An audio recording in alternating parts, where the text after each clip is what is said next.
ومكروا ومكر الله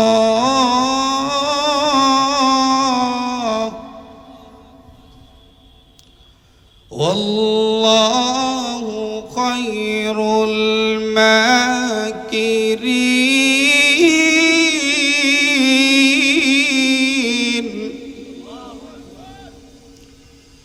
له ملك السماوات والأرض له ملك السماوات والأرض وإلى الله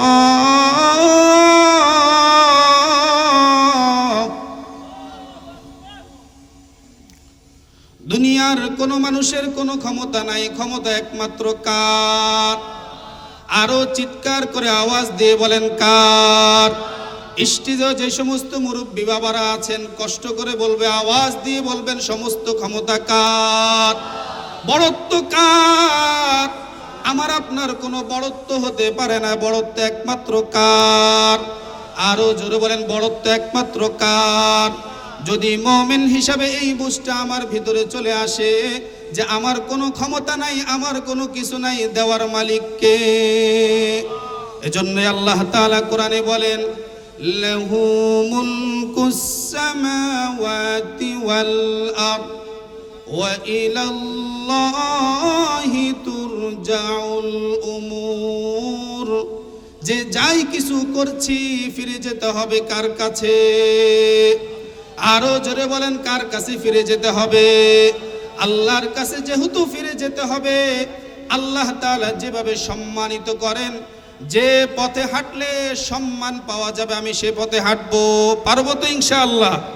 হযরতে আবু হুরায়রা রাদিয়াল্লাহু তাআলা আনহু থেকে বর্ণিত, মুসলিম শরীফ এবং তিরমিজি শরীফের 51 নম্বর হাদিস, নবী আলাইহিস সালাম সাহাবায়ে কেরামদেরকে বলছেন, আলা আদুল্লুকুম আলা মা ইয়ামহুল্লাহু বিহিল খাতায়া ওয়া ইয়ারফা'ু বিহিদ দারাজাত। আলা আদুল্লুকুম আলা মা ইয়ামহুল্লাহু বিহিল খাতায়া, আমি কি তোমাদেরকে বলে দিব না ওই সমস্ত জিনিস যেগুলার মাধ্যমে গুনাহ মাফ হয়, যার মাধ্যমে সম্মান পাওয়া যায়? কি বলেন, জানার দরকার আছে কিনা বলেন দেখি? যেই কাজ করলে গুনাহ মাফ হয় আর যেই কাজ করলে সম্মান বাড়ে, এটা আমরা চাই কি চাই না? কারা কারা চাই? দুনো হাত তুলে দেখাই। সবাই চাই তো ইনশাআল্লাহ? আপনাদেরকে কি আমি কষ্ট দিচ্ছি? আরে জোরে বলেন না কষ্ট দিচ্ছি?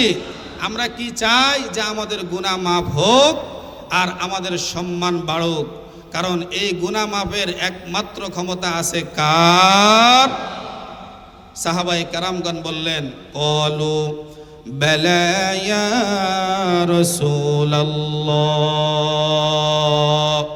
সাহাবায়ে কেরাম তখন বললেন, হ্যাঁ হ্যাঁ হে আল্লাহর রাসূল, আমরা চাই কিভাবে গুনাহ মাফ হয়, কিভাবে সম্মান বাড়ে, আমরা সেগুলো শুনতে চাই।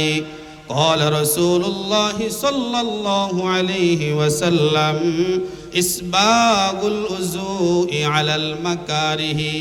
অনেক সহজ জিনিস যদি আমি আর আপনি আমল করতে পারি, আল্লাহর হাবিব বললেন তিনটা জিনিস। বলেন কয়টা জিনিস? ওই তিনটা জিনিস করার দ্বারা গুনাহ মাফ হয়, সম্মানও বাড়ায়া দেন কে? এক নাম্বার হলো পরিপূর্ণভাবে ওযু করা। কষ্ট হলেও যদি কোনো কারণে কষ্ট থাকে, পানি কম রয়েছে, পানি দূরে আছে, শীত লাগছে, কষ্ট হচ্ছে, আপনার কোনো অঙ্গের মধ্যে কোনো সমস্যা আছে, তারপরেও আপনার ভালোভাবে ওযু করা, কোনো মুহাদ্দিস লিখেছেন ভালোভাবে ওযু করার, কষ্ট সত্ত্বেও ওযু করার অর্থ হলো ওযুর ফরজ, ওযুর সুন্নত, ওযুর মুস্তাহাব প্রত্যেকটা ভালোভাবে আদায় করে ওযু করা। ইসবাগুল ওযু, ওযুটাকে ভালোভাবে করা। এজন্য আমি আর আপনি যখন ওযু করতে যাব ভালোভাবে করব কিনা বলেন দেখি? দুই নাম্বার হলো ওয়া কাসরাতুল খুতা ইলাল মাসাজিদ, বেশি বেশি মসজিদে যাওয়া। বলেন বেশি বেশি কোথায় যাওয়া? মার্কেটের কথা বলে নাই, বাজার ঘাটের কথা বলে নাই, বেশি বেশি মসজিদে যাওয়া। তিন নাম্বার হলো ওয়ান্তিজারুস সালাতি বাদাস সালাত, এক নামাজের পরে আরেক নামাজের জন্য অপেক্ষা করা, এক নামাজের পরে আরেক নামাজের জন্য অপেক্ষা করা। এত দামি দামি আমল, যে আমলের মাধ্যমে গুনাহ মাফ করে দেন কে? এই ওযুর এত মূল্য, এত সম্মান, এত মর্যাদা। নাসাই শরীফের 104 নম্বর হাদিসের মধ্যে এসেছে, হযরত আব্দুল্লাহ সুনাবিহি রাদিয়াল্লাহু তাআলা আনহু থেকে বর্ণিত, قال رسول الله صلى الله عليه وسلم إذا توضأ العبد المؤمن, যখন আল্লাহর কোন মুমিন বান্দা ওযু করে, একটু চিন্তা করে দেখেন আপনার ওযু করার সাথে, কারণ আমি আর আপনি একজন মুমিন, কি বলেন ঠিক কি ঠিক না? আমাকে ঈমানের দৌলত দিয়েছেন কে? আরো জোরে বলেন, ঈমানের দৌলত দিয়েছেন কে? আমাকে দেখার তৌফিক দিয়েছেন কে? সে আল্লাহ সুবহানাহু ওয়া তাআলা ঈমানের দৌলত দিয়েছেন। এই ঈমানের কারণে আজকের এই ফুল বাগানে আমরা বসতে পেরেছি। এই ঈমানের কারণে আজকের এত দামি মজলিসে আমরা আসতে পেরেছি। আল্লাহর হাবিব বলেন, ইযা তাওয়াজ্জাল আব্দুল মুমিন, মুমিন বান্দা যখন ওযু করে, ফামাজমাজা, ওযু করতে হলে প্রথমে সে কি করে? কুলি করে। বলেন প্রথমে সে কি করে? কুলি করে। আল্লাহর হাবিব বলেন, ফামাজমাজা, অতঃপর যখন সে কুলি করে, খরাজাতিল খতায়া মিন ফি, তার মুখের যে গুনাহগুলো আছে এগুলা বের করে দেন কে? ওয়া ইদাস্তানসারা, অতঃপর যখন সে তার নাক পরিষ্কার করে, নাকের ভিতরে যখন সে পানি দেয়, খরাজাতিল খতায়া মিন আনফিহি, তার নাকের ভিতরে যেই গুনাহগুলো ছিল, যে অন্যায়গুলো ছিল, সেগুলো বের হয়ে যায়। ফাইদা গাসালা ওয়াজহাহু, অতঃপর যখন সে তার চেহারা ধৌত করে, খরাজাতিল খতায়া মিন ওয়াজহিহি, তার চেহারা থেকে গুনাহ বের হয়ে যায়। যুবক ভাইরা, মনের কান দিয়া, দিলের কান দিয়া, হৃদয়ের কান দিয়া শুনেন। বাসা বাড়ি থেকে মহিলারা, মা বোনেরা, আহ্বান জানাবো, আজকের এই একদিনে যায় নামাজ বিছিয়ে কথাগুলো শুনেন। আপনার ওযু কত দামি, কত দামি, কত দামি। আল্লাহর হাবিব বলেন, যখন তুমি মুখ ধৌত করেছো, মুখের গুনাহ তো যায় যায় যায়, এমনকি চোখের পাতার নিচেও যেই গুনাহগুলো আছে সেগুলাকেও বের করে দেন কে? ফাইদা গাসালা ইয়াদাইহি, অতঃপর যখন সে তার উভয় হাতকে ধৌত করে, খরাজাতিল খতায়া মিন ইয়াদাইহি, তার উভয় হাত থেকে গুনাহগুলো বের হয়ে যায়। হাত্তা তাখরুজা মিন তাহতি আজফারি ইয়াদাইহি, এমনকি তার এই দুই হাতের মধ্যে যে নখ রয়েছে, ওই নখের নিচে, নখের ভিতরে যে গুনাহগুলো আছে সেগুলাকেও বের করে দেন কে? ফাইদা মাসাহা বিরাসিহি, অতঃপর যখন সে মাসহ করে, যখন সে তার মাথাটাকে মাসহ করে, ওই মাথা যখন সে মাসহ করে, খরাজাতিল খতায়া মিন রাসিহি, তার মাথা থেকে গুনাহগুলো বের হয়ে যায়। হাত্তা তাখরুজা মিন উযুনাইহি, এমনকি কানের গুনাহগুলো বের করে দেন কে? ফাইদা গাসালা রিজলাইহি, অতঃপর যখন সে তার উভয় পাকে ধৌত করে, উভয় পায়ের গুনাহগুলো বের হয়ে যায়। খরাজাতিল খতায়া মিন রিজলাইহি হাত্তা তাখরুজা মিন তাহতি আজফারি রিজলাইহি, পায়ের নখের নিচে যেই গুনাহগুলো ছিল সেগুলাও বের হয়ে যায়। এই ওযুর মাধ্যমে বান্দা আল্লাহর কাছে এত প্রিয় হয়, এত মোহাব্বতের পাত্র হয়, যখন সে মসজিদের জেগে যায়, যখন সে নামাজ পড়তে যায়, আল্লাহর হাবিব বলেন এগুলা তার জন্য অতিরিক্ত, অর্থাৎ তার শুধু আমল হতেই থাকে, তার সওয়াব হতেই থাকে। ওযু করে যখন সে ঘর থেকে বের হলো, তাকে কদমে কদমে সওয়াব দেন কে? এজন্য আমরা যারা এখানে আছি, আজকে আমরা এই প্রতিজ্ঞাবদ্ধ হতে পারি কিনা যে আমরা আর নামাজ কাজা করব না, আজ থেকে নিয়মিত ওযু করব, নামাজ পড়ব। কারা কারা পারবো? দুই হাত তুলে দেখাই যে আর নামাজ কাজা করব না। পারবো তো ইনশাআল্লাহ? ফজর কাজা নাই, জোহর আসর মাগরিব এশা কাজা নাই, এই নামাজ পড়ব আমি কার জন্য? আরো জোরে বলেন কার জন্য? এই নামাজের মূল্য এত বেশি, এত সম্মানিত, যে নামাজ পড়ে তার চেহারা সুন্দর করে দেন কে? ফেরেশতা দিয়ে তাকে হেফাজত করেন কে? বিশেষত যেই ফজরের নামাজ থেকে আমরা দূরে থাকি, আল্লাহর হাবিব বলেন মান সাল্লা সালাতাস সুবহি ফাহুয়া ফি যিম্মাতিল্লাহ, যে ফজর পড়ে সে আল্লাহর জিম্মায় চলে যায়। বলেন আল্লাহু আকবার। এই ওযুর এত সম্মান, এত মর্যাদা শুধু এখানেই শেষ নয়। অন্য হাদিসের মধ্যে, মুসনাদে আহমদের মধ্যে আরেকটা হাদিস এসেছে যে আমরা আমাদের নবীজিকে চোখে দেখে নাই। কি বলেন, ঠিক কি ঠিক না? একটু মনোযোগ দিয়ে কথাগুলো শুনেন। নবীজিকে চোখে দেখেছি কিনা বলেন দেখি। কিন্তু নবীজি আমাদেরকে খুঁজবেন, নবীজি আমাদের জন্য হাউজে কাউসারের পাশে অবস্থান করবেন। আল্লাহু আকবার। এজন্য হৃদয়ের ভিতরে নবীজির মহব্বত, মায়া, ভালোবাসা জাগ্রত করতে হবে।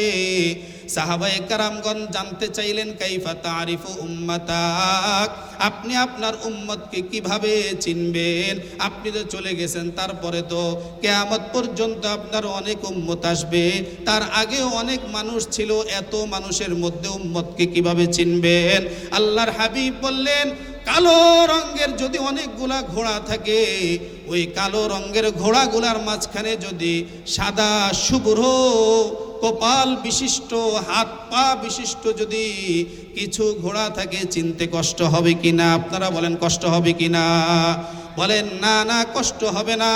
আল্লাহর হাবিব বললেন হা হা, আমার উম্মত তারাও ইয়াতুনা গুররাম মুহাজ্জালিন, তারাও আমার কাছে আসবে এমত অবস্থায় তাদের কপালগুলো ঝলমল করতে থাকবে, তাদের হাতগুলো ঝলমল করতে থাকবে, তাদের পাগুলো ঝলমল করতে থাকবে। কেন? কেন? মিনাল উজু, উজুর কারণে। অন্য হাদিসে এসেছে মিন আসারিল উজু, উজুর প্রভাবের কারণে। শুধু এতটুকুই শেষ নয়, সূরাতুল হাদীদের যে আয়াত আপনাদের সামনে আমি তেলাওয়াত করেছি, আল্লাহ তাআলা এই আয়াতের মধ্যে ইরশাদ করেন ইয়াউমা তারাল মুমিনিনা ওয়াল মুমিনাতি ইয়াসআ নূরুহুম বাইনা আইদিহিম ওয়া বিআইমানিহিম বুশরাকুমুল ইয়াওম বুশরাকুমুল ইয়াওমা জান্নাতুন তাজরি মিন তাহতিহাল আনহারু খালিদিনা ফিহা। আল্লাহ সুবহানাহু ওয়া তাআলা বলতেছেন ওই দিনের কথা স্মরণ করেন যেদিন আপনি দেখতে পাবেন। বলেন দেখি কাদেরকে দেখতে পাবেন? তো সাহস করে বলেন কাদেরকে? আমাদেরকে বলেন কাদেরকে? সবাই বলেন কাদেরকে? আল্লাহ পাক বলতেছে আপনি ওই দিনের কথা স্মরণ করেন যেদিন আপনি মুমিন পুরুষ, মায়েরা যারা শুনছেন আপনাদের কথাও আছে, মুমিন নারী। অনেক আমলে হয়তো আপনারা আমাদের সাথে নাই, কিন্তু পুরস্কারের বেলায় নারী পুরুষ সবাইকে একই রকম পুরস্কার দিয়েছেন কে? আল্লাহ তাআলা বলতেছে হে আমার হাবিব, ওই দিনের কথা স্মরণ করেন যেদিন আপনি আপনার উম্মতকে দেখবেন। কারা? মুমিন পুরুষ আর মুমিন নারীকে আপনি দেখতে পাবেন। ইয়াসআ নূরুহুম বাইনা আইদিহিম ওয়া বিআইমানিহিম বুশরাকুমুল ইয়াওম। কিভাবে আপনি তাদেরকে চিনতে পারবেন, দেখতে পাবেন? তাদের আমলের নূরগুলা তাদের সামনে, তাদের ডানে চমকাতে থাকবে। বলেন আল্লাহু আকবার। দিল থেকে বলেন আল্লাহু আকবার। আরো জোরে বলেন আল্লাহু আকবার। আমার আপনার মাঝে আশা করতে পারি কার কাছে বলেন? আরো জোরে বলেন কার কাছে? আমি যে ওযু করেছি, নামাজ পড়েছি, আমার ওযুর আমল, আমার নামাজের আমলের নূরগুলো আমার সামনে চমকাতে থাকবে। সেদিন আপনাকে আমাকে বলা হবে বুশরাকুমুল ইয়াউম, আজ তোমাদের জন্য সুসংবাদ। বলেন আল্লাহু আকবার। চিৎকার করে বলেন আল্লাহু আকবার। ওই জান্নাতের জন্যই তো আজকে এত কষ্ট, এত আমল, শীতের মধ্য দিয়েও আজকে চলে যাচ্ছি, নামাজের মধ্যে, নামাজের মুসল্লায় দাঁড়িয়ে যাচ্ছি। সেদিন বলা হবে আজ তোমাদের জন্য সুসংবাদ, জান্নাত, এমন জান্নাত যার তলদেশ দিয়ে নহর প্রবাহিত হয়। দুনিয়ার যে কোনো বাসা বাড়িতে ঢোকার পরে যে কোনো সময় আবার বের হতে হয়। কি বলেন ঠিক কি ঠিক না? বাবা অনেক আশা করে বাড়ি করেছিল, ছেলের যখন ক্ষমতা চলে আসে, বৌমা অনেক সময় বলে বাবা যদি এই বাসায় না থাকতো ভালো হতো। কথা বলেন ঠিক কি ঠিক না? আরো জোরে বলেন ঠিক কি ঠিক না? নিজের এত স্বপ্নের বাড়ি থেকে অনেক সময় বের হতে হয়, কিন্তু মুমিন পুরুষ, মুমিন নারী শুনে থাকেন, জান্নাতে ঢোকার পর আর কেউ বের করবে না। খালিদিনা ফিহা, সেখানে চিরকাল চিরস্থায়ীভাবে রাখবেন কে? আল্লাহ পাক বলতেছেন যালিকা হুয়াল ফাউজুল আযীম, এটাই হলো মহাসাফল্য। আমাদের এই কথাগুলো যখন আমরা বলি, আমাদের কিছু ভাই বোনেরা আছে, আমাদের কিছু প্রতিবেশী আছে, আমাদের কিছু বন্ধু বান্ধব আছে, তারা এগুলাকে হাসির ছলে গ্রহণ করে। কি বলেন আছে কি আছে না? চিৎকার করে বলেন আছে কি আছে না? আপনি যখন নামাজের জন্য বের হন, আপনি যখন পাঞ্জাবি গায়ে দেন, টুপি মাথায় দেন, মুসলমান হয়েও কেউ কেউ হাসি ঠাট্টা করে। কি বলেন আছে কি আছে না? তারা কিন্তু আর ইমানের খাতায় তখন থাকতে পারবে কিনা বলেন দেখি? মুনাফিকের খাতায় চলে যাবে। পরের আয়াতে আল্লাহ তাআলা তাদের কথা বলতেছেন, ইয়াউমা ইয়াকুলুল মুনাফিকুনা ওয়াল মুনাফিকাত والمنافقات للذين آمنوا انظرونا نقتبس من نوركم। মুনাফিক পুরুষ, মুনাফিক নারী, যাকে আমরা বুঝাচ্ছি, পর্দার কথা বলতেছি, মা পর্দায় আসেন, বোন পর্দায় আসেন, শরীর প্রদর্শন করবেন না, এটা ইমানদারদের পরিচয় নয়। কি বলেন ঠিক কি ঠিক না? কোনো মুমিন এরকম ভাবে চলতে পারে না, কোনো মুমিন নারী এভাবে চলতে পারে না। মুনাফিকের খাতায় নাম চলে আসার কারণে সেদিন মুমিনদেরকে তারা ডেকে ডেকে বলবে, উনজুরুনা, একটু অপেক্ষা করো, একটু দাঁড়াও, তোমাদের এত নূর, তোমাদের এত নূর, তোমাদের নূর থেকে আমরা কিছু নূর নিব। বলেন সুবহানাল্লাহ, সুবহানাল্লাহ। আজকে আমার যে আমল নিয়ে আপনার কাছে হাসি ঠাট্টা মনে হচ্ছে, কিয়ামতের মাঠে আপনি সেদিন মুমিনের কাছে চাইতে থাকবেন। কি বলেন ঠিক কি ঠিক না? নাকতাবিস মিন নূরিকুম কিলা রুজিউ ওয়ারাআকুম ফালতামিসু নূরা, তখন তাদেরকে বলা হবে পিছনে যাও, পিছনে যাও, সেখানে যে তোমরা নূর খুঁজো, ফিরে যাও। আজ যেমন আমরা বুঝালে আমাদের কেউ কেউ ভাই বলে রাখেন না আপনার নামাজের কথা, বলে কি বলে না? আপনার একটা আওয়াজ দিয়ে কথা বলেন, বলে কি বলে না? আপনি যখন বলেন বিবাহের মধ্যে অন্যায়গুলো করা যাবে না, বলে আপনার মোল্লাগিরি আপনি রাখেন, বলে কি বলে না? নাউজুবিল্লাহ। সেদিন তাকেও বলা হবে যাও, পিছনে যে তুমি খুঁজো। আল্লাহ তাআলা মুমিনদেরকে এত ভালোবাসা দিবেন, মুমিনদেরকে যে মুনাফিকরা ডিস্টার্ব দিচ্ছে, এটা তার আল্লাহ পাকের পছন্দ হবে না। যার কারণে ফাদরিবা বাইনাহুম বিসুরিল্লাহু বাব, তাদের মাঝে আর মুমিনদের মাঝে আল্লাহ পাক এক প্রাচীর তৈরি করে দিবেন, যে প্রাচীরে একটা দরজাও থাকবে। বাতিনুহু ফিহির রাহমা ওয়া যাহিরুহু মিন কিবালিহিল আযাব। যেই প্রাচীরের ভিতরে রহমত আর রহমত থাকবে, আর বাহিরে থাকবে আযাব আর আযাব। ওই প্রাচীরের ভিতরে থাকবে আপনার নামাজের রহমত, আপনার আমলের রহমত, আপনার যাকাত প্রদানের রহমত, হাফেজে কোরআনের সম্মানের রহমত, আলেমে দ্বীনদের সম্মানের রহমত, ইমাম মুয়াজ্জিন খাদেমদের সাথে ভালো ব্যবহার করার রহমত, সুন্দর আচরণের রহমত, মানব সেবায় এগিয়ে আসার রহমত, মানব সেবার ভালো কাজের সেই আমলগুলো, সেই আমলের সেই নজরিয়াগুলো সেদিন আপনি পেতে থাকবেন, রহমতপূর্ণ অবস্থায় সেখানে থাকবেন। বিদায় ভাই, বারবার বলছি, এই আমলেই পারে আপনাকে সম্মান দিতে। কি বলেন, ঠিক কি ঠিক না? কারণ এই আমলটা আমি করি কার জন্য?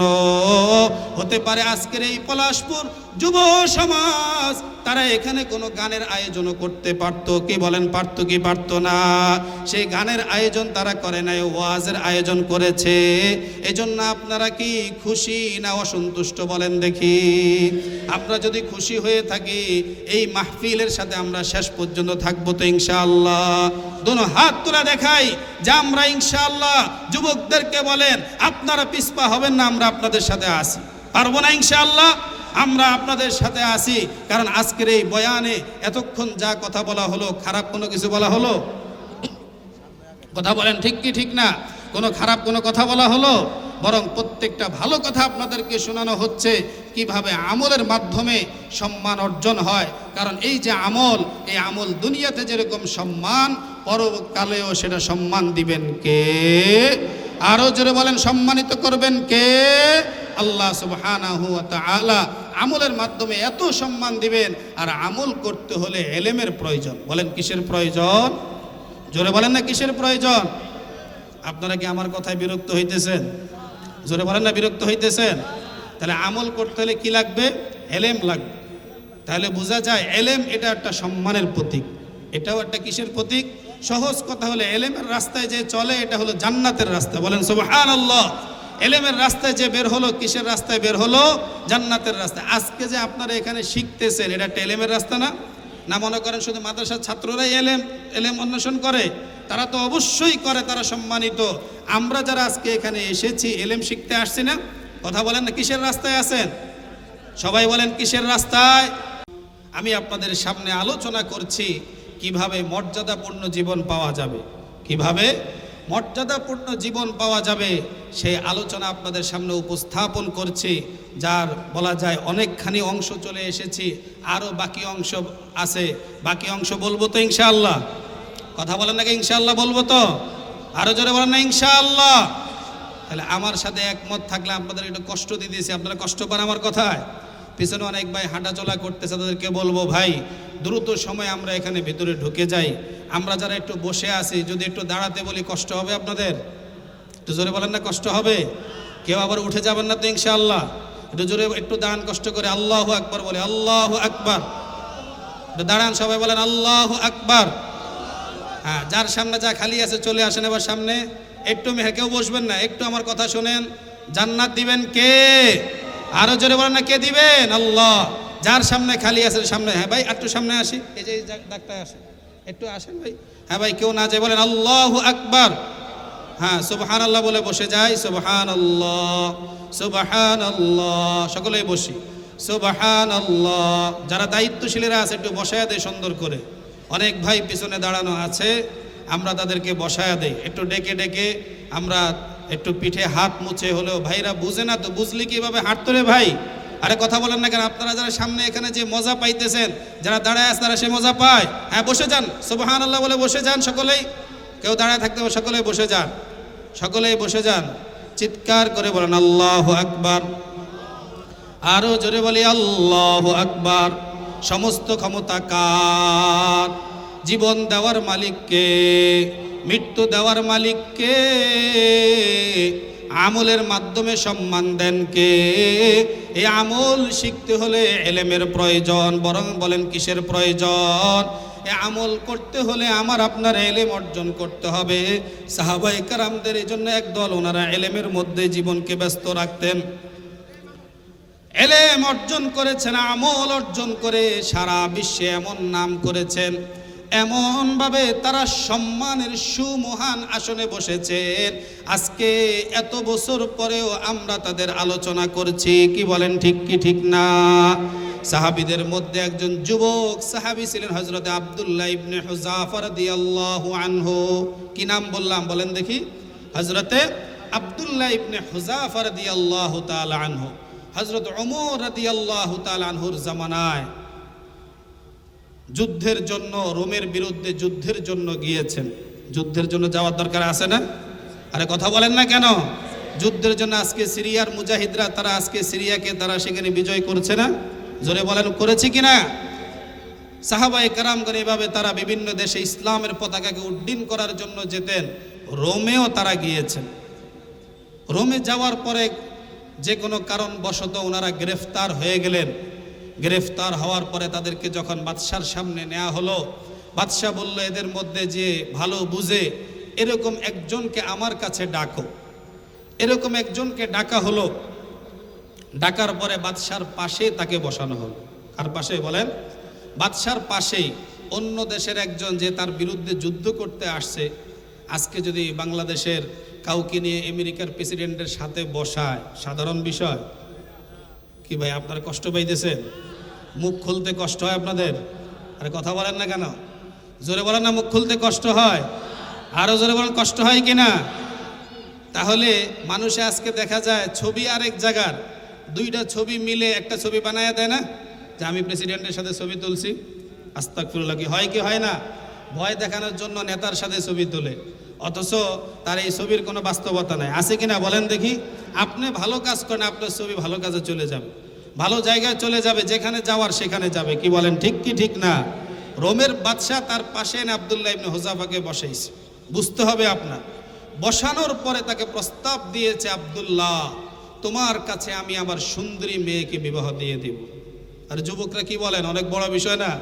যেখানে এলাকার কোনো রকম যারা ধনী লোক, তাদের কাছেই তো যুবকরা বিবাহের প্রস্তাব নিয়ে গেলে দেখে কার ছেলে, কত সম্পদ, কত টাকা, দেখে কি দেখে না? সেখানে বাদশাহ ভিন দেশি একজনকে প্রস্তাব দিতেছে, আমার সুন্দরী মেয়ে তোমাকে বিবাহ দিব। এখানেই শেষ? এরপর দ্বিতীয় প্রস্তাব হলো, এই রোমের অর্ধেক রাজত্ব আমি তোমাকে দিয়ে দিব। এই রোমের অর্ধেক রাজত্ব। আমি আর আপনি হয়তো বলতাম, সাহাবীকে বলতাম, আপনি এটা মাইনে যান, আপনি এটা কি করেন, মেনে যান। এই দুই প্রস্তাব দেওয়ার পরে সাহাবায়ে কেরামদের ঈমান কত মজবুত ছিল, তারা কত মজবুত ঈমানদার তারা ছিলেন। হযরত আব্দুল্লাহ ইবনে হুযাফা তখন হুঙ্কার ছেড়ে বললেন, হে রোমের বাদশা, তুমি ভাবছো আমি তোমার ক্ষমতার জন্য এখানে এসেছি? এই রোমের অর্ধেক রাজত্ব তো দূরের কথা, যদি পুরা রোমের রাজত্ব আমাকে দেওয়া হয়, পুরা আরবের রাজত্ব যদি আমাকে দেওয়া হয়, তাহলেও চোখের পলক ফেলতে যতটুকু সময় লাগে, অতটুকু সময়ের জন্য আমি মুহাম্মদের আনিত ধর্ম থেকে পিছপা হব না। কারণ সে প্রস্তাব দিয়েছিল, আমার রাজত্বের অর্ধেক আমি তোমাকে দিয়ে দিব, বিনিময়ে তুমি খ্রিস্টান হয়ে যাও। কি হয়ে যাও? খ্রিস্টান হয়ে যাও। আজকে আফসোস, যুবকেরা সাধারণ সাধারণ বিষয়ে শুধুমাত্র একটা চাকরি পাওয়ার জন্য, একটা ব্যবসা পাওয়ার জন্য মিথ্যার পরে মিথ্যা বলে। কি বলেন ঠিক কি ঠিক না? একটু জোরে আওয়াজ করে বলেন ঠিক কি ঠিক না? একটু খাওয়ার জন্য, একটু বাঁচার জন্য অন্যায়ের পরে অন্যায়ের রাস্তা বেছে নেয়। আমরা যুবকরা চাই, আর ঘুষ দিয়ে এদেশে আমরা কোনো চাকরি নিতে চাই? আরো জোরে বলেন, চাই কি চাই না?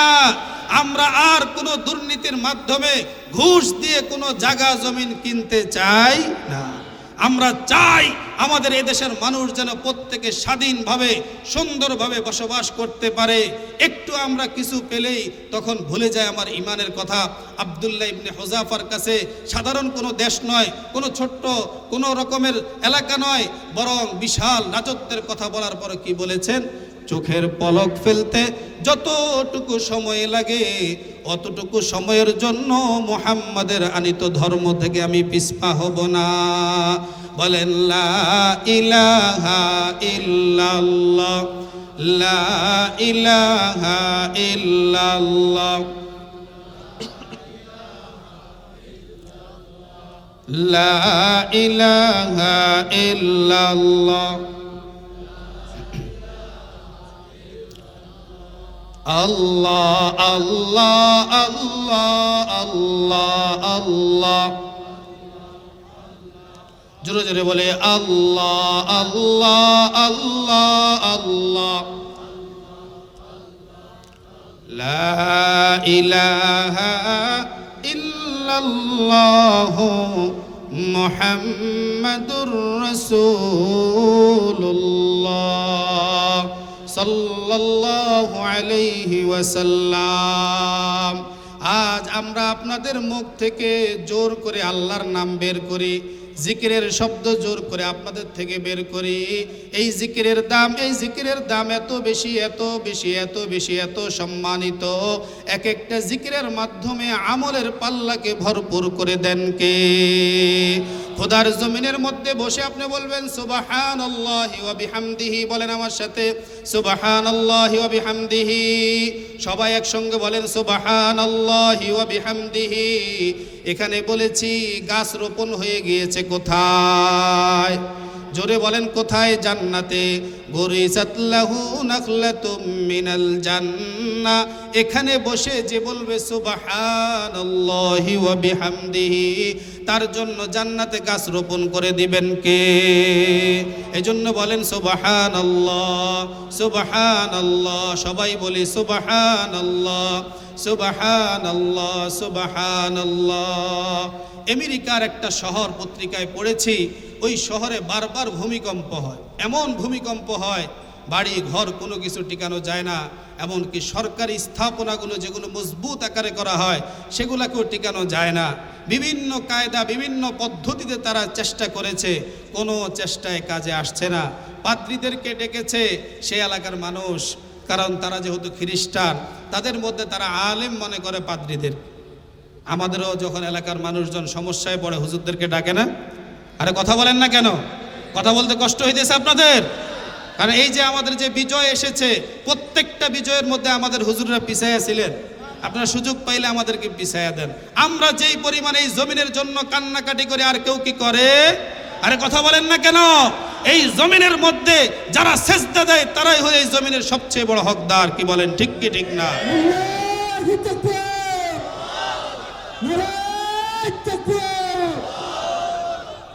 এই জমিন আমাদের কাছে এত দামি, এই জমিন আমাদের কাছে এত দামি। এজন্য আমাদের একজন কবি বলেছেন, ইঞ্চি ইঞ্চি মাটি সোনার চাইতে খাঁটি। কি বলেন, ঠিক কি ঠিক না? আমরা যারা এই জমিনে সেজদা দেই, ওলামায়ে কেরাম আইম্মায়ে কেরাম ইমাম সাহেবরা এই সেজদার নেতৃত্ব দেন, ইমাম সাহেবদের সেই নেতৃত্বের মাধ্যমে সেজদা আদায় হয়। বিদায় আমাদের কাছে এই জমিনের ইঞ্চি ইঞ্চি অংশের অবশ্যই অনেক দাম। কি বলেন, ঠিক কি ঠিক না?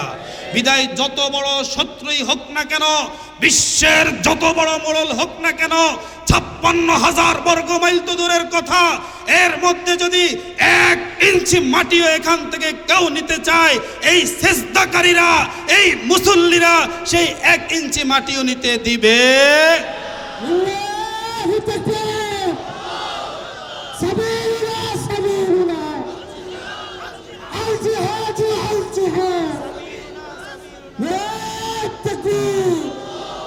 আমাদের কাছে ইঞ্চি ইঞ্চি মাটির দাম এত বেশি, এর সম্মান মর্যাদা নিয়ে যদি কেউ খেলা করে, সব কিছুর সাথে আপোষ হতে পারে। আমার ধর্ম নিয়ে কেউ খেলা করলে, আমার রাষ্ট্র নিয়ে কেউ খেলা করলে তার সাথে কোনো আপোষ হতে পারে? আপনি যদি এই দেশের আসল হন, এদেশের নাগরিক হন, আপনি এই দেশকে ভালোবাসতে হবে, এদেশের মোহাব্বত ভালোবাসা আপনার হৃদয়ে থাকতে হবে। কি বলেন, ঠিক কি ঠিক না? হযরত আব্দুল্লাহ ইবনে হুযাফার ঐতিহাসিক ইতিহাস শোনাচ্ছিলাম, যখন তিনি বাদশার সামনে বসে হুঙ্কার দিলেন, কোনোভাবেই সম্ভব নয়, আমি ঈমান থেকে দূরে যেতে পারবো না। তখন তাকে অ্যারেস্ট করা হলো, গ্রেফতার করে জেলখানায় নেওয়া হলো, বিভিন্নভাবে তাকে কষ্ট দেওয়া হলো, তার দিকে তীর মারা হলো ভয় দেখানোর জন্য। কিন্তু তখনও তিনি ভয় পান নাই, তখনও তিনি ঈমানের উপরে অটল অবিচল রয়েছে। ইতিহাসে লেখে, ওই রোমের বাদশার নাম ছিল বাদশা তাগিয়া।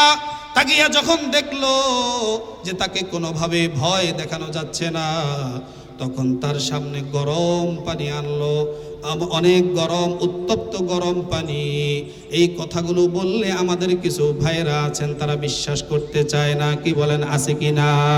তারা মনে করে আমরা মনে হয় এগুলো বানায়া বলি। না না না, বর্তমানেও যারা মুসলমানদেরকে কষ্ট দিচ্ছে, ইমানদারদেরকে কষ্ট দিচ্ছে বিভিন্ন অন্যায়ের মাধ্যমে, লক্ষ্য করে দেখি এখনো কাফেরেরা অথবা কাফেরের যারা দোসর রয়েছে তারাও এইভাবে জুলুম করে, কি বলেন, ঠিক কি ঠিক না? আমাদের এই দেশের খবরেই শুনেছি, আমাদের এই ডেমরার একটা হাফেজে কোরআনের নাম হাফেজ খাইরুল ইসলাম, তার বুকের উপরেও পুলিশ আল্লাহর হাবিব বহুত আগেই এই সমস্ত ভবিষ্যৎবাণী করে গিয়েছেন। আজ আমরা একের পর এক দেখছি। কেউ হয়তো বলবেন হুজুর অলিক স্বপ্ন দেখতেছেন। না না না না, আমরা অলিক স্বপ্ন দেখি না। 54 বছরের ক্ষমতাশীল বাশার আল আসাদ যেভাবে পালাতে বাধ্য হয়েছে, বিশ্বের যেখানে যেখানে জুলুম করবে তারাও এভাবে পালাতে বাধ্য হবে, কি বলেন, ঠিক কি ঠিক না? মুসলমানদের এই কষ্টগুলো তারা দিয়ে থাকে। আফসোস নাই, আফসোস নাই, আমাদেরকে পুরস্কার দেন কে? আরো জোরে বলেন না, কে দেন? শুধু এটা তো একজন পুরুষ সাহাবীর ঘটনা শোনাচ্ছি। ফেরাউনের যে স্ত্রী ছিল হযরত আসিয়া রাদিয়াল্লাহু তাআলা আনহা, কত দামি! আল্লাহ তাআলা তার দৃষ্টান্ত আমাকে আপনাকে বোঝানোর জন্য দিয়েছেন, বলেন সুবহানাল্লাহ। মায়েরা মনের কান দিয়ে, হৃদয়ের কান দিয়ে শোনা উচিত। আপনার মতো একজন নারীর ঘটনা আল্লাহ পাক কোরআনে এনেছেন, দৃষ্টান্ত দিয়েছেন। ওয়াদারাবাল্লাহু মাসালাল লিল্লাযীনা আমানু ইমরাআতা ফিরআউন। আল্লাহ তাআলা মুমিনদের জন্য ফেরাউনের স্ত্রীর দৃষ্টান্ত রেখেছেন, বলেন আলহামদুলিল্লাহ। মুমিনের দাম বুঝি এত বেশি, এত বেশি যে মুমিনের দৃষ্টান্ত স্বয়ং আল্লাহ কোরআনে দেন। যে কোরআনের সম্মান এত বেশি, ওই কোরআন পড়লে সওয়াব, ওই কোরআনের এক একটা হরফে হরফে সওয়াব দেন কে? মান ক্বারা হরফাম মিন কিতাবিল্লাহি ফালাহু বিহি হাসানা ওয়াল হাসানাতু বিআশরি আমসালিহা। লা আকুলু আলিফ লাম মিম হারফুন ولكن ألف حرف ولام حرف وميم حرف أو كما قال عليه الصلاة والسلام। মুসলমান আমি, এত বেশি সৌভাগ্য, এমন কিতাব আল্লাহ তাআলা আমাকে দিয়েছেন, ওই কিতাব পড়া শুরু করলে সওয়াব দেন কে? প্রতিটা হরফে হরফে এক নেকি হলে এক নেকিকে 10 নেকিতে রূপান্তর করেন কে? এত বেশি সম্মান মুসলমানকে দিয়েছেন কে? বিদায় আজ যারা বিশ্বাস করে না যে কিভাবে কষ্ট দেওয়া হলো, পৃথিবীর ইতিহাসগুলো দেখেন, এভাবে একের পর এক কষ্ট দেওয়া হচ্ছে। বিদায় আপনি যেভাবে কষ্ট দেন, যারা কষ্ট দিচ্ছে তাদেরকে আমরা এটা বোঝানোর জন্য বলতেছি, পরিণাম ভালো হবে না। হযরতে আব্দুল্লাহ ইবনে হুযাফা রাদিয়াল্লাহু তাআলা আনহুকে ভয় দেখানোর জন্য আগুন, এত বেশি আগুন, ওই আগুনের উপরে আবার পানি, পানিগুলা সেখানে এমন বেশি পানি সেখানে রয়েছে, সেগুলো উপচে পড়ার মতো অবস্থা। একজন কয়েদি মুসলমানকে এনে সেখানে ফেলে দিল। ইতিহাস লেখে ফেলে দেওয়ার সাথে সাথে এত বেশি গরম, এত বেশি গরম ছিল, হাড্ডিগুলো আলাদা হয়ে গেল, গোস্তগুলো আলাদা হয়ে গেল। আল্লাহু আকবার। একটু চক্ষুটা বন্ধ করে চিন্তা করি, আমার একজন মুসলমান ভাইকে এভাবে কষ্ট দেওয়া হয়েছে, এত বেশি গরম পানি, গোস্তগুলো আলাদা, হাড্ডিগুলো আলাদা হয়ে গেছে। এত কষ্ট দেওয়ার পরেও যখন হযরত আব্দুল্লাহ ইবনে হুযাফা দেখতেছেন তিনি এখনো অটল, তাকে বলা হচ্ছে তোমার ঈমান থেকে তুমি ফিরে আসো, তুমি খ্রিস্টান হয়ে যাও, তোমাকে শুধু মুক্তি নয় তোমাকে ক্ষমতাও দেওয়া হবে, তোমাকে আমার জামাই বানানো হবে, সম্মানিত করা হবে। কিন্তু এরপরেও তিনি ঈমান থেকে পিছপা হন নাই। কি বলেন, এভাবে আমরা ঈমানে সঠিক থাকবো তো ইনশাআল্লাহ? দুনিয়ার যতই লোভনীয় অফার আসুক না কেন, যত বড়ই আমাদের কাছে আবেদন আসুক না কেন, ওই সব কিছু আমার পায়ের নিচে আমার আল্লাহ হলেন আমার সবচেয়ে বেশি। কি বলেন ঠিক কি ঠিক না? এজন্যই মুসলমানদের সকালের ঘুম ভাঙ্গে কার নামে? আরো জোরে বলেন কার নামে? সারা এলাকাগুলোতে একসঙ্গে আওয়াজ শুরু হয়ে যায় আল্লাহু আকবার, আল্লাহু আকবার। বলেন না সবাই আল্লাহু আকবার? আল্লাহ বড়, আল্লাহু আকবার মানে কি? বলেন আল্লাহ বড়, আল্লাহ বড়। এই আল্লাহু আকবারের দাবি হলো এটাকে জোরে জোরে বলা উত্তম। বলেন জোরে জোরে বলেন আল্লাহু আকবার, আরো জোরে বলেন আল্লাহু আকবার, আরো চিৎকার করে বলেন আল্লাহু আকবার। সকলে একসঙ্গে বলেন আল্লাহু আকবার। এমন দেশে বসবাস করি যেখানে সকাল হয় আল্লাহু আকবারের মাধ্যমে, দুপুর হয় আল্লাহু আকবারের মাধ্যমে, বিকাল হয় আল্লাহু আকবারের মাধ্যমে, সন্ধ্যা হয় আল্লাহু আকবারের মাধ্যমে, রাতে ঘুমাতে গেলেও কার ডাক শুনতে হয়? আরো জোরে বলেন কার ডাক শুনতে হয়? আধুনিক যারা গবেষক তারা বলে এই পৃথিবীর মধ্যে এমন একটা সেকেন্ড সময় বের করা যাবে না যেই সময়টা কোনো না কোথাও আজান হয় না। আল্লাহু আকবার। যখন এক জায়গার আজান বন্ধ হয়ে যায় আরেক জায়গার আজান শুরু হয়ে যায়, এক জায়গায় যখন শেষ হয় আরেক জায়গায় আবার আল্লাহু আকবারের আওয়াজ শুরু হয়ে যায়। এজন্য ভাইরা আমার যত কিছু শেষ হতে পারে, সব কিছু শেষ হতে পারে, কিন্তু ঈমান যেন কখনো শেষ না হয়। পারবো তো ইনশাআল্লাহ? হযরতে আব্দুল্লাহ ইবনে হুযাফা রাদিয়াল্লাহু আনহু এখনো তিনি অটল। বাদশাহ এখন আদেশ দিল, একটু চিন্তা করে দেখেন, বাদশাহ এখন আদেশ দিল আমি আর আপনি যদি সেখানে হতাম কত রকমের কৌশল বের করতাম। কি বলেন ঠিক কি ঠিক না? কিন্তু তিনি কোনো কৌশলের জায়গায় তিনি যান নাই। বাদশাহ আদেশ দিল যাও যাও, তাকেও পানির মধ্যে ফেলে দাও। তিনি যখন যাচ্ছেন চোখের পানি ছেড়ে দিলেন, কাঁদছেন, কান্নাকাটি তিনি করতেছেন, চোখের পানি তিনি ছেড়ে দিলেন। বাদশাহ মনে করেছে মনটা মনে হয় নরম হয়েছে, মনে হয় সে ভয় পেয়ে গেছে। বলেন মুসলমান কি ভয় পাওয়ার কিনা? আরো জোরে বলেন মুসলমান কি ভয় পেতে পারে? মুসলমান একমাত্র ভয় পায় কাকে? মুসলমান একমাত্র ভয় পায় কাকে? আল্লাহর সামনে অন্য কাউকে ভয়ের জায়গায় বসানো যাবে না। এটা এত বড় দামি কথা, যদি বুঝেন সহজ। কারণ যদি আপনি আল্লাহকে ভয় করেন দুনিয়ার কোনো ভয় কাজে আসবে? আর যদি আল্লাহকে ভয় না করেন যেখানে সেখানে আপনি যাবেন। কথা বলেন ঠিক কি ঠিক না? যাকে তাকে আপনি ভয় করবেন, যাকে তাকে ভয় করবেন। মুসলমান একমাত্র ভয় করবে কাকে? হযরতে আব্দুল্লাহ ইবনে হুযাফা রাদিয়াল্লাহু আনহু তিনি চোখের পানি ছেড়ে দিলেন। বাদশাহ ভাবছেন তিনি ভয়ে কাঁদছেন, এজন্য তিনি কাছে ডেকে আনলেন। আনার পরে তাকে বললেন তুমি তো চোখের পানি ছেড়ে দিয়েছো, তো খ্রিস্টান হবা কিনা?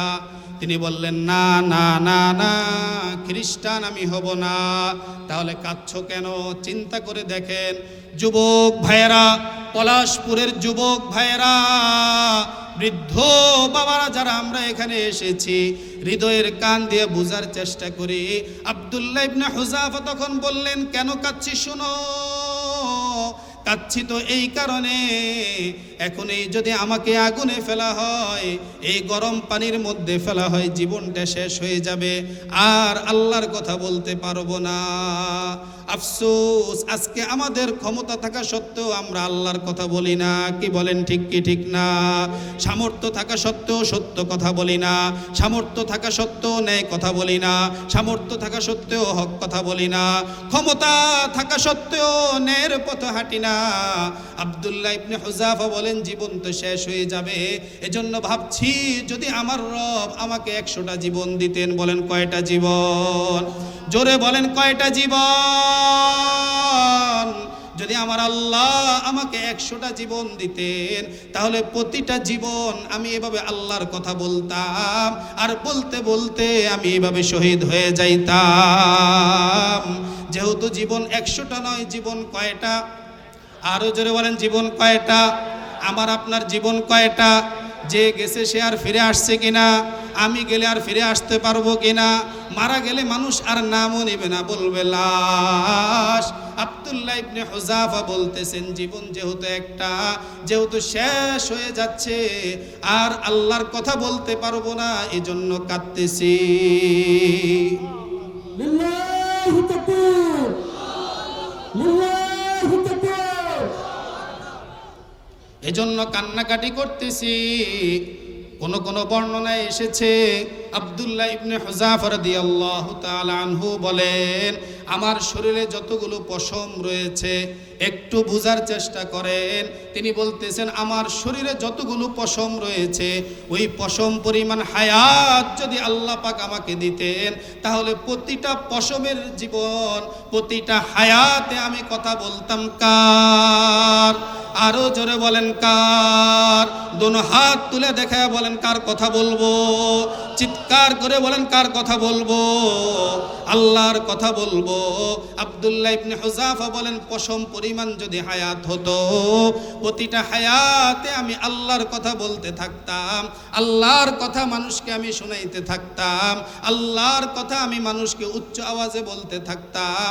কিন্তু যেহেতু হায়াত একটাই, এখন এই পানিতে ফেললে, এই গরম পানিতে ফেলার সাথে সাথে আমি শাহাদাত বরণ করব, বলতে যেহেতু পারবো না, এজন্য আমি কাঁদছি। সুবহানাল্লাহ।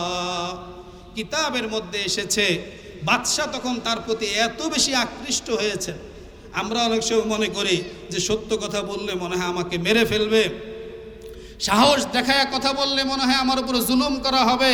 না না, বিষয়টা এমন নয়।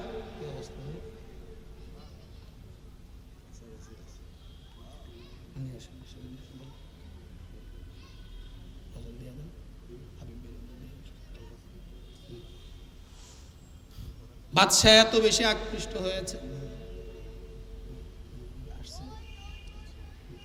বাদশা এত বেশি আকৃষ্ট হয়েছেন, স্বাভাবিকভাবে আমরা সত্য কথা বলার ক্ষেত্রে ভয় পাই, কি বলেন, ভয় পাই কিনা? কিন্তু বাদশা তার প্রতি এত আকৃষ্ট হয়েছে, বাদশা তখন বলল, আব্দুল্লাহ, আমি চাই তোমার জবান দিয়ে, দুইটা ঠোঁট দিয়ে আমার কপালে একটু চুমা দাও। আল্লাহু আকবার বলবেন না? আরে জোরে বলেন আল্লাহু আকবার। যাকে গ্রেফতার করে রেখেছে, গরম পানিতে ফেলবে, তাকে বলতেছে যে তুমি আমার কপালে একটু চুমা দাও। হযরত আব্দুল্লাহ ইবনে হুযাফা চিন্তা করলেন এটা তো ভয়ঙ্কর কোনো কিছু না। তিনি শর্ত দিলেন, হ্যাঁ চুমা দিতে পারবো, তবে শর্ত হলো আমার যত কয়েদি মুসলমান ভাইয়েরা আছেন সবাইকে ছেড়ে দিতে হবে। বাদশাহ বললেন তাও দিব, তাও তোমার মতো যুবকের একটা চুমা আমি খেতে চাই। আর সুবহানাল্লাহ বলেন না? আজকের যুবকেরা আব্দুল্লাহ ইবনে হুযাফার অনুসারী, খালিদ ইবনুল ওয়ালিদের অনুসারী, তারিক বিন জিয়াদের অনুসারী। আজকের যুবকরা শাইখুল হাদিস ইবনে শাইখুল হাদিস আল্লামা মামুনুল হক জিন্দা শাহজালাল, যিনি এখনো বাংলার প্রান্তরে প্রান্তরে দেশের পক্ষে, রাষ্ট্রের পক্ষে, ইসলামের পক্ষে, হক ও হক্কানিয়াতের পক্ষে আওয়াজ দিয়ে যাচ্ছেন। এখনো তার আওয়াজ তিনি উচ্চারণ করে যাচ্ছেন, তার আওয়াজ চলতেছে, কি বলেন ঠিক কি ঠিক না? বিদায় যুবকেরা এখান থেকে শিক্ষা গ্রহণ করো, তোমাদের জন্য 31st নাইট নয়, কি বলেন ঠিক কি ঠিক না? সবাই একমত তো? মুসলমানদের জন্য 31st নাইট হইতে পারে না। মুসলমানদের এটা কোনো বছর শুরু নয়, এটা হলো খ্রিস্টানদের বছর শুরু। মুসলমানদের বছর শুরু হয় মুহররম মাসের মাধ্যমে। কিসের মাধ্যমে বলেন? আর যদি বছর শুরু হয় তারপরেও কি আগুন নিয়ে খেলা যাবে? জোরে বলেন ডেক্সেট বাজানো যাবে? আর জোরে বলেন এগুলো কোনো অন্যায় কাজ করা যাবে? আলহামদুলিল্লাহ পলাশপুর এলাকায় দ্বীনি হালাকা নামে, বলেন কি নাম বললাম? দ্বীনি হালাকা নামে আমাদের কিছু যুবক ভাইয়েরা আছেন, স্কুল কলেজ ভার্সিটির শিক্ষার্থীরা, তারা চাচ্ছে কিভাবে এই এলাকা থেকে এই অপসংস্কৃতিগুলোকে দূর করা যায়। আপনারা কি চান?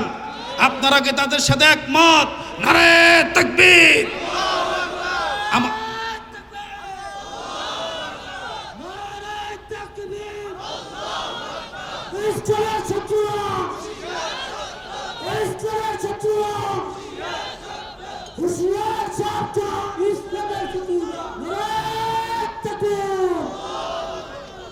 হযরত আব্দুল্লাহ ইবনে হুযাফা যুবকদেরকে শিখিয়ে দিয়েছে যে আমার আর আপনার ঈমান কত মজবুত হবে, আফসোস লাগে আজকের যুবকেরা চরিত্রহীন খেলোয়াড়ের মতো চুল কাটে।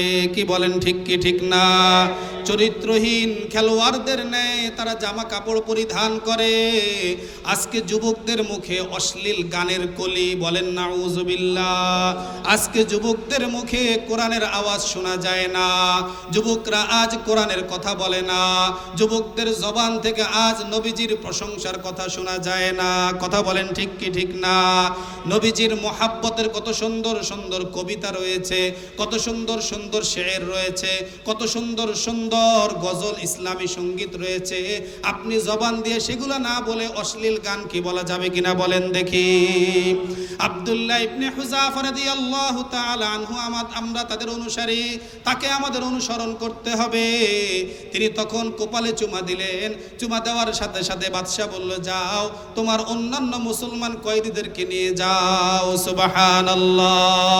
ইতিহাস লেখে যখন তারা মদিনায় গিয়েছেন, হযরত ওমর তাদের এই ঘটনা শুনে এত বেশি আশ্চর্যান্বিত হয়েছেন, বললেন, বাহ বাহ আব্দুল্লাহ, দাঁড়াও। আব্দুল্লাহকে কোলে জড়ায় তিনি আব্দুল্লাহর কপালে চুমা খাইলেন এবং বলে দিলেন, সকল মুসলমানের উপরে ফরজ আব্দুল্লাহর কপালে চুমা খাও। সুবহানাল্লাহ। এটাই হলো মুসলমানদের ইতিহাস। নাপাক মুসলমানদের ইতিহাস নয়, অপবিত্রতার জীবন মুসলমানদের নয়, পবিত্রতার জীবন মুসলমানদেরকে দিয়েছেন কে? আরো জোরে বলেন, কে দিয়েছেন? আল্লাহ পাক কোরআনে করেন, মান আমিলা সালিহাম মিন যাকারিন আও উনসা ওয়া হুয়া মুমিনুন ফালানুহইয়ান্নাহু হায়াতান তাইয়্যিবা।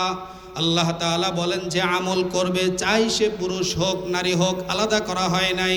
নারী তুমি ঘরেই নামাজ পড়বে, তুমি পর্দা করবে, তোমার বিধান তুমি মেনে চলবে। পুরুষ তোমার যে দায়িত্ব তুমি সেভাবে আমল করো। আজকে তোমার এলাকায় একটা মাহফিলের আয়োজন করা হয়েছে, আজকে মাহফিলে যাও, মাহফিলের মাধ্যমে আমল করো।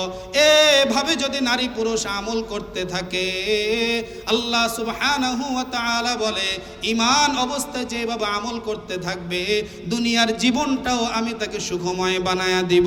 সুবহানাল্লাহ।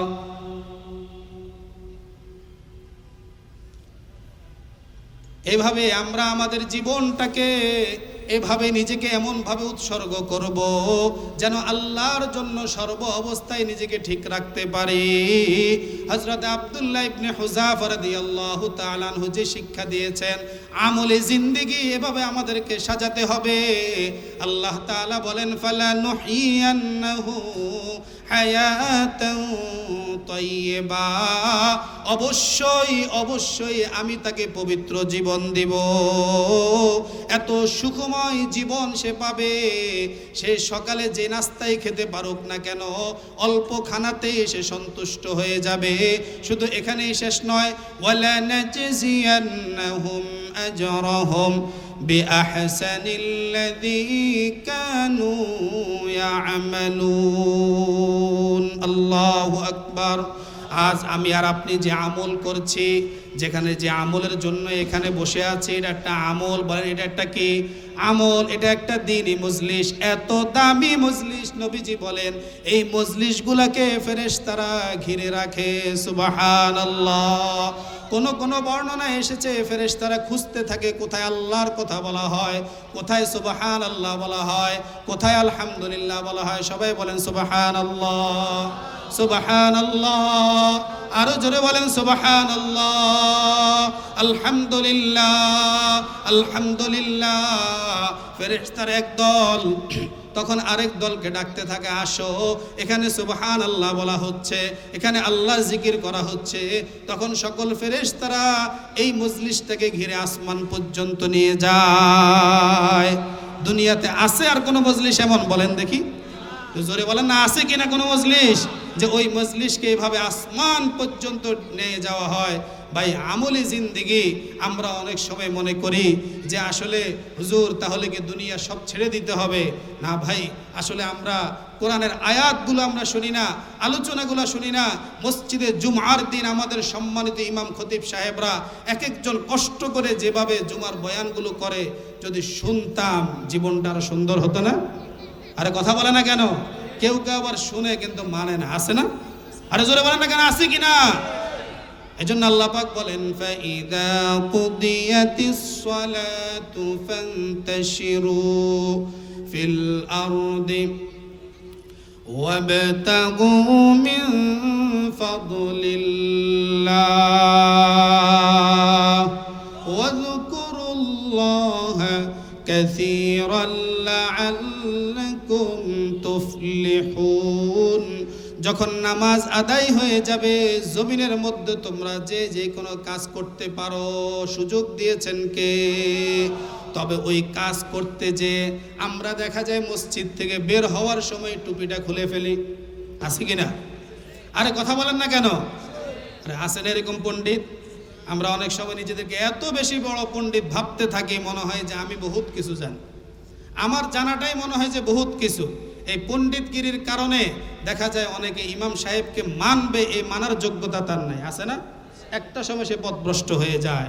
আলেমকে মানবে, একজন শিক্ষিত লোকের কথাকে সে শুনবে, এই যোগ্যতা যখন তার থেকে চলে যায়, জীবনটাকে আর সুন্দর থাকে? আর জোরে বলেন না কেন? উদাহরণস্বরূপ একটা ঘটনা এসেছে যে এক ব্যক্তি খুবই বড় পণ্ডিত, অনেক বড় কিসে পণ্ডিত, এমন বেশি বড় পণ্ডিত যে দেখা যায় সে যে কোনো মানুষের কথা শুনে তার ভিতরে একটা ভুল ধরার চেষ্টা করে। কিছু মানুষ আছে না এরকম? বলেন দেখি, আর একটু জোরে আওয়াজ দিয়ে বলেন, আছে কিনা? ভাই আপনারা কি বিরক্ত হয়ে গেছেন? অন্যায়ের কথা বলেন কি ঠিক না? আরো জোরে বলেন ঠিক কি ঠিক না? আরো চিৎকার করে বলেন ঠিক কি ঠিক না? আল্লাহ তাআলা যেন সুযোগ দিয়েছেন, নামাজ পড়ো, নামাজ পড়ে তুমি আল্লাহর রিজিক তুমি তালাশ করতে থাকো। এখানে দেখা যায় অনেকেই যখন মসজিদ থেকে বের হয়ে যায়, এত বেশি পণ্ডিত, তখন সে মনে করে আমার ইমানদারিত্ব সব কিছু মসজিদে রেখে আসলাম, এরকম মনে করে কিনা? তো জোরে বলেন, মনে করে কিনা? এরকম একটা পণ্ডিতের কথা বলতেছিলাম, ওই পণ্ডিত সাহেব যে কোনো কথা শুনে মানুষের দোষ ধর, সে আবার ছাপাখানা খুলেছে, কিতাব ছাপায়। কি করে সে? একজন এই বাচ্চাগুলো একটু পিছনে নিয়ে আসে, কথা বলে। সে কিতাব ছাপায়। কি করে? সে কিতাব ছাপায়। তো তার কাছে একজনে কোরআন শরীফ ছাপানোর জন্য দিয়েছে। আপনারা বলেন দেখি, কোরআন শরীফ পরিবর্তনের কিছু আছে? আরো জোরে বলেন, আছে? এই কোরআনে কেউ হাত দিতে পারবে?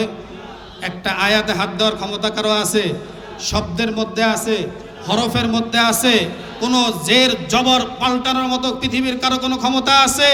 আরে আয়াত জের জবর তো দূরের কথা, শব্দ তো দূরের কথা, একটা নক্তাও যদি কেউ পরিবর্তন করতে চায়, বিশ্বের লক্ষ লক্ষ হাফেজে কোরআনরা দাঁড়িয়ে যাবে যে কোরআনের এই আয়াতে এই নক্তা নাই। কথা বলেন না কেন? কেউ যদি একটা পরিবর্তন করতে চায়, কারো কি ক্ষমতা আছে? কিন্তু ওই লোক পণ্ডিত, তাকে বলে দিয়েছে ভাই আপনি তো সব কিছুতে পণ্ডিতগিরি করেন, কিন্তু এই কোরআন শরীফের মধ্যে কোনো পণ্ডিতগিরি করবেন না, যেভাবে আছে শুধু ছাপায়া দিবে। 1 মাস সময় দিলে 1 মাস পরে তার কাছে কোরআন শরীফ নিতে আসলো। আসার পরে বলতেছে ভাই ঠিকভাবে ছাপাইছেন তো? হ্যাঁ ছাপাইছি। কোনো কিছু উল্টাপাল্টা করেন নাই তো? না উল্টাপাল্টাও করি নাই, তবে 2 জায়গায় উল্টাপাল্টা না করে পারলাম না। কয় জায়গা? জোরে বলেন, কয় জায়গা? সম্ভব? আর জোরে বলে কি সম্ভব? সে কি উল্টাপাল্টা পাইল? আল্লাহ পাকের কোরআন দেখি এখানে শয়তানের নাম। কার নাম? আর কথা বলেন না কেন? আর ইতিহাসের মধ্যে খারাপ লোকদের কিছু নাম থাকে না? জালেমদের কিছু নাম থাকে না? আর জোরে বলেন না কেন? কারণ খারাপ নামগুলো যদি লেখা না থাকে মানুষ সতর্ক হতে পারবে? খারাপ লোকগুলো যেন বিভিন্ন চরিত্র নিয়ে সামনে আসে, যাতে মানুষ কিভাবে তার থেকে বাঁচানো যায়। কি বলেন ঠিক কি ঠিক না? আল্লাহ পাকের এই কোরআন দেখি এখানে ফেরাউনের নাম। কার নাম? তাহলে কোরআনের মধ্যে শয়তানের নাম, ফেরাউনের নাম। এই পণ্ডিত সাহেব অতি বুঝছেন না? কথা বলেন না কেন? এই জন্য তো আপনার আলেমের কাছে যাইতে হবে। অনেকে মনে করে যে আমি তো বহুত কিছু জানি হুজুর, আমার অনেক শিক্ষা, আমার অনেক জানা, আমি তো বুঝি, আমি কোরআন শরীফের আয়াতের তরজমা পারি। ভালো, মাশাআল্লাহ আপনি পারেন। আপনার এই পারাটা আপনার যথাযোগ্য কিনা আরেকজন আলেমের সাথে পরামর্শ করেন। এখানে আলহামদুলিল্লাহ অনেক বড় মুহাদ্দিস সাহেবরা বসে আছেন। আমরাও যারা আলেম, আমরা আমাদের বুঝকে ঠিক রাখার জন্য আমাদের যারা বড় ওস্তাদ আমরা তাদেরকে জিজ্ঞাসা করি। আরে কথা বলেন ঠিক কি ঠিক না? তাহলে আপনি যে আলেম না, আপনি দুই একটা হাদিস পড়ে আয়াত পড়ে আপনার জীবনকে বিপদগামী করতে চান, কোনোভাবেই কি আপনি আসলে জান্নাতের পথে অগ্রসর হচ্ছেন? জোরা বলে না কেন জান্নাতের পথে অগ্রসর হচ্ছেন? তো এই লোকে এত বেশি পণ্ডিত, আল্লাহর কোরআনে শয়তানের নাম, আল্লাহর কোরআনের মধ্যে ফেরাউন তো কি করেছো? ও করেছে হলো শয়তানের নামটা মুছে দিয়ে আমার বাবার নামটা বসায় দিস। কথাটা বুঝতেছেন? আর ফেরাউনের নামটা মুছে দিয়ে আমার নিজের নামটা বসায় দিস। চিন্তা করলাম যে আমার নামটাও থাকো। নাউজুবিল্লাহ বলবেন না? এমন পণ্ডিত আছে কি না? আরে জোরে বলেন না কেন? যে তাবলিগ করতে যায় এমন পণ্ডিত তৈরি হয়েছে যে মানুষের পেটে আনুষে ছুরি ঢুকাইয়া দিস। আরে কথা বলেন না কেন? ঠিক কি ঠিক না? দিনের কাজ করতে যে আলেমদেরকে না মানার কারণে, অন্যায় পথে চলার কারণে আজকে খুনি হিসাবে তুমি সাব্যস্ত হয়েছো। আজকে তোমাকে খুনি হিসাবে গ্রেফতার করা হচ্ছে, একের পর এক সন্ত্রাসীদেরকে ধরা হচ্ছে। তুমি ছিলে একজন আমলকারী, তোমার ঘাড়ে ভূত চেপে বসেছে। তুমি কেন দেশের বিরুদ্ধে এভাবে তুমি অন্যায় করতে গেলে? কি বলেন ঠিক কি ঠিক না? আজকে কালকে থেকে নয়, পত্রিকায় খবর ছেপেছে 18 সালেও তারা এইভাবে আলেম ওলামাদেরকে মেরেছে। এবং ওই মায়েরগুলো অনেক চক্রান্তওয়ালা মায়ের ছিল, যে প্রত্যেকটা মায়েরে ছিল পিছনে আঘাত করে। কিসে আঘাত করে? আর জোরে বলেন না কেন? কোথায় আঘাত করে? আমাদের যে অ্যাডভোকেট সাইফুল ইসলাম ভাই না মারা গেছেন, যে কথা বলে না কেন? এই ভাইয়ের কোনো অপরাধ ছিল ভাই? আরে জোরে বলেন না কেন? যত সম্ভব শুনেছি একটা মেয়ের বয়স 4 বছর। এই 4 বছর বয়সী মেয়ে, তাকে যখন রাত্র, যেদিন সে মারা গেছে, রাত্রে জিজ্ঞাসা করা হয়েছে তোমার বাবা কোথায়? আমার আব্বা তো আছে, আসবে। জালেমরা তাকে বাঁচতে দেয় না। সে কোনো অপরাধ করেছিল? কারো সম্পদ মেরে খেয়েছিল? কারো বাড়ি দখল করেছিল? কথা বলেন না কেন? সে কোনো অন্যায় করে নাই। তাদের চক্রান্ত ঠিক তদ্রূপ। যারা এই টঙ্গীর ইজতেমা সহ বিভিন্ন জায়গায় হামলা করে, তারাও বিভিন্ন ভয়ঙ্করভাবে এই জায়গাগুলো থেকে হামলা করে করে মানুষকে তারা ধ্বংস করতে চায়। একমাত্র হলো আপনি দিনের পথে চলবেন, আলেমদেরকে মানা ছাড়া সম্ভব। কারণ আলেমদের ক্ষেত্রে আল্লাহ তাআলা যে সম্মান দিয়েছেন, নবী আলাইহিস সালাম যে সম্মান দিয়েছেন, কারণ আল্লাহ সুবহানাহু ওয়া তাআলা বলেছেন ওয়া আল্লামা আদামাল আসমা। পৃথিবীর প্রথম মানুষ হলেন আদম। বলেন প্রথম মানুষকে? আরো জোরে বলেন প্রথম মানুষকে? ওই আদমের শিক্ষক হলেন কে? চিৎকার করে বলেন কে? ওয়া আল্লামা আদামাল আসমা। পারেন না এটা আপনারা? বলেন আমার সাথে, বলেন ওয়া আল্লামা আদামাল আসমা কুল্লাহা। আল্লাহ পাক আমাদেরকে সৃষ্টি করে প্রথম তিনি আমাদের শিক্ষক হয়েছেন। সুবহানাল্লাহ। এমন কি ফেরেশতাদের সামনে উপস্থিত করে ফেরেশতাদেরকে বলেছেন এই জিনিসগুলোর নাম তোমরা বলো। ফেরেশতারা বলতে পারেন নাই। হযরত আদমকে বললেন তুমি বলো। হযরত আদম আলাইহিস সালাম সুন্দরভাবে জবাব দিয়ে দিলেন এই জিনিসের এই নাম, এই জিনিসের এই নাম। আল্লাহ তাআলা ওই ইলমের মাধ্যমে হযরত আদমকে আলেম বানায়া দিলেন। সুবহানাল্লাহ। ওই আলেমকে তখন পুরস্কার হিসাবে, সম্মান হিসাবে, সম্মানজনক সিজদা দেওয়ার জন্য আল্লাহ পাক আদেশ দিলেন ওয়া ইয কুল্লা লিল মালাইকাতি ইসজুদু লি আদামা ফাসাজাদু ইল্লা ইবলিস। আর ওই সময়ের কথা আপনি স্মরণ করুন যখন আমি ফেরেশতাদেরকে আদেশ দিয়েছি ওয়া ইয কুল্লা লিল মালাইকাতি ইসজুদু লি আদম, তোমরা আদমকে সম্মান করো, আদমকে সম্মানজনক সেজদা দাও। সকলেই সেজদা দিয়েছে, একজন দেয় নাই। সে কে? কষ্ট হয় বলতে আপনাদের? আমাকে আপনাকে বিপদগামী করে কে? এই শয়তান থেকে বাঁচার দরকার কিনা বলেন দেখি? এই শয়তান থেকে যদি আপনাকে বাঁচতে হয় নামাজ না পড়লে হবে? জোরে বলেন না কেন? এই শয়তান বিভিন্নভাবে মানুষদেরকে কুবুদ্ধি দিতে থাকে, মানুষ কিভাবে অন্যায়ের দিকে যাবে। এই জন্য ওই আলেমকে সে সম্মান করে নাই। ওই সম্মান না করার কারণে আল্লাহ তাআলা বলেছেন ওয়া ইন্না আলাইকা লাআনাতি ইলা ইয়াউমিদ্দিন। একদিন দুই দিন নয়, বিচার দিবস পর্যন্ত তোর উপরে লানত, বিচার দিবস পর্যন্ত তোর উপরে লানত। এভাবে নবী আলাইহিস সালাম হাদিসের মধ্যে বলেছেন, ইন্নাল উলামা ওয়ারাসাতুল আম্বিয়া, উম্মতের উলামায়ে কেরামগণ একজন দুইজন নবীর উত্তরসূরি নয়, যতজন নবী এসেছেন তাদের প্রত্যেকের উত্তরসূরি একজন হক্কানি বুজুর্গ উলামায়ে কেরাম। কি বলেন ঠিক কি ঠিক না? এজন্য আল্লাহর হাবিব বলেন, এই যে উলামায়ে কেরাম যে উত্তরসূরি, ইন্নাল উলামা ওয়ারাসাতুল আম্বিয়া ওয়া ইন্নাল আম্বিয়া লাম ইউওয়ারিসু দিনারাও ওয়ালা দিরহামা। এই আলেমদেরকে কোনো টাকা পয়সার উত্তরসূরি বানায় নাই। কিসের উত্তরসূরি বানায় নাই? আরে জোরে বলেন না কেন? আলেমদের টাকা পয়সা আমরাও দেখি যে মনে হয় যে হুজুরদের কম কম, কিন্তু দেখা যায় মাশাআল্লাহ তাদের শরীরের জুব্বাটাও বহু দামি। কথা বলেন না কেন? খানার লিস্ট যদি আপনি আমার এক সপ্তাহটা হিসাব করেন, আমি আমার এক বাবার বন্ধু, অনেক বড় লোক, অনেক সম্পদ তার, যে কোনো প্রসঙ্গক্রমে বাবার বন্ধু হওয়ার কারণে বুদ্ধি দিয়েছিল যে আপনার এই ছেলেকে আপনি কলেজ ভার্সিটিতে পড়ান। তা আমি যখন বড় হলাম গেলাম, তোমার বাবা আমার বুদ্ধি মানলো না যে এক ছেলেকে তো আলেম বানাইছেন আর এক ছেলেকে বাহিরে পড়ান। তা আমার বাবা কি আমাকে আলেম বানাইয়া ভুল করছে? অন্যায় কাজ করছে? কথা বলেন। তুমি আমাকে বুঝাইতেছে যে তুমি আলেম হয়েছে, আমি আপনার সমস্যা কি? আপনার সমস্যা কি? এই জীবন চলা কষ্টটা আমি হিসাব করেন। আসল তো হলো যে আমরা খাচ্ছি। কথা বলেন না কেন? আমরা অনেকে আছে এখানে এটিএম বুথের মালিক আছে না? এটিএম বুথ বুঝেন? এটিএম বুথের দারোয়ান মালিক না, এটিএম বুথের কি? এটিএম বুথে অনেক টাকা পয়সা থাকে, দারোয়ান সামনে থাকে, চাইলে খরচ করতে পারে। অনেক ধনী লোক আছে এমন যে তার সকালবেলা হলো একটা রুটির 4 ভাগের 1 ভাগ। আরে কথা বলে না ঠিক কি ঠিক না? আরে চিৎকার করে ঠিক কি ঠিক না? আর অথচ সাধারণ একজন মসজিদের মুয়াজ্জিন সাহেব, খাদেম সাহেব রাত্রেবেলা ভাত দিয়েছিল, বেশি হয়ে গেছে, সেটাকে পান্তা ভাত বানিয়ে এটা ডিম এনে এত সুন্দর করে খাচ্ছেন যে আলহামদুলিল্লাহ। আরে কথা বলে ঠিক কি ঠিক না? তা আমি ওনাকে বলে আপনার এক সপ্তাহের খাবারের লিস্ট যাচাই করেন আর আমারটা করেন। উনি বললো ঠিক আছে তুমি বলো। উনি লিখছে আমারটা। মানে শিক্ষিত লোক তো, লেখার পরে হাসতেছে, কেন মাশাআল্লাহ তোমার খাবারের দাম তো আমার থেকে বেশি। তোমার খাবারের দাম কি?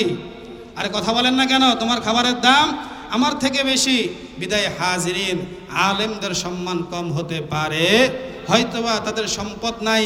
আল্লাহর হাবিব বলেছেন তারা এমন এক জিনিসের উত্তরসূরি আমি বানিয়েছে, ইন্নামা ওয়ার রাসূল ইলম, তারা হলো এলেমের উত্তরসূরি। এই এলেম এত দামি, এত সম্মানিত, এই এলেমের রাস্তায় যে চলবে সে জান্নাতের রাস্তায় সে চলবে। এই এলেমের রাস্তায় যে চলবে, এই এলেম যে শিখবে সে আল্লাহর কথা বলবে, সে নবীজির কথা বলবে, হকের পক্ষে সে আওয়াজ দিবে। অন্যায়ের সাথে তার কোনো আপোষ হতে পারে, অন্যায়ের সাথে তার কোনো মিল হতে পারে না। বিদায় বলেছিলাম আমার আলোচনার বিষয় হলো কিভাবে মানুষ সম্মান অর্জন করতে পারে, কিভাবে মানুষ সম্মান পায়, কিভাবে মানুষ মর্যাদা পেতে পারে। সেই মর্যাদা পেতে হলে আপনাকে কি করতে হবে ভাই? আমল করতে হবে। বলেন কি করতে হবে? দোনো হাত তুলে দেখেন কি করতে হবে। আরো জোরে বলে কি করতে হবে? আমলে জিন্দেগি গঠন করব তো ইনশাআল্লাহ। আল্লাহ তাআলা আমাদের সবাইকে তৌফিক দান করেন, বলি আমিন।